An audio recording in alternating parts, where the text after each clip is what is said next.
t'inquiète pas, je resterai à toi pour toujours.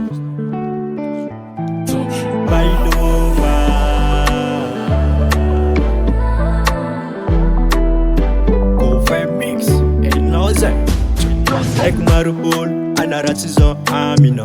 ambadimbadikan hey chiwuvitsy koa andeha tsikitsiko fainako ivola rafatan satsisatindreo tsika roa io efa maly aminjara io faly nefa tadidio fa tsisy olombelo faly sy kofa tsika io normal matona ny fidiko iriko le fitiavatsika tsy ho raha fivavameka lalipak tsy de malalany vola sy narena zafanao ataoko sambatra sady zava-polako any vola sy narena raha tsy eo fitiavana ka omeko anao ny toko tsisy vita ka idiny lalako ara baby girl anao my lover matokisanao fa zaho ty tranova sady atsika fa ny fanavoady sady atsika fa ny fanavoady sady atsika fa ny fanavoady sady atsika fa ny fanavoady hey baby girl anao my lover matokisanao fa zaho ty tranova sady atsika fa ny fanavoady sady atsika fa ny fanavoady sady atsika fa ny fanavoady sady atsika fa ny fanavoady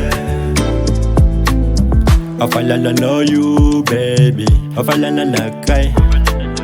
alahelinao io lady alahelinakay atsika tsy maintsy amaky lalatsarotra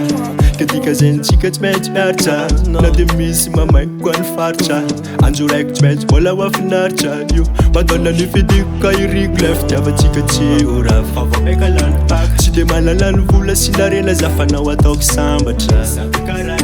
sady zava-polako any vola sy narena raha tsy eo fitiavana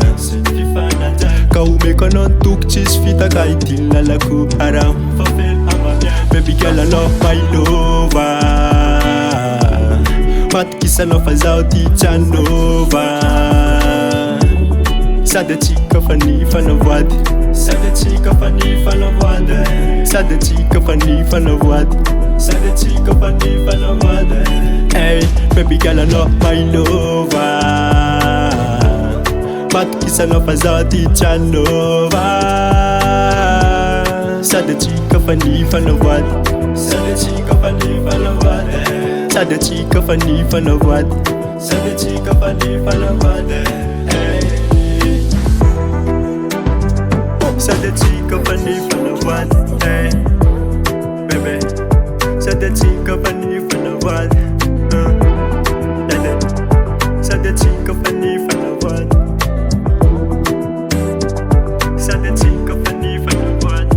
Max Record.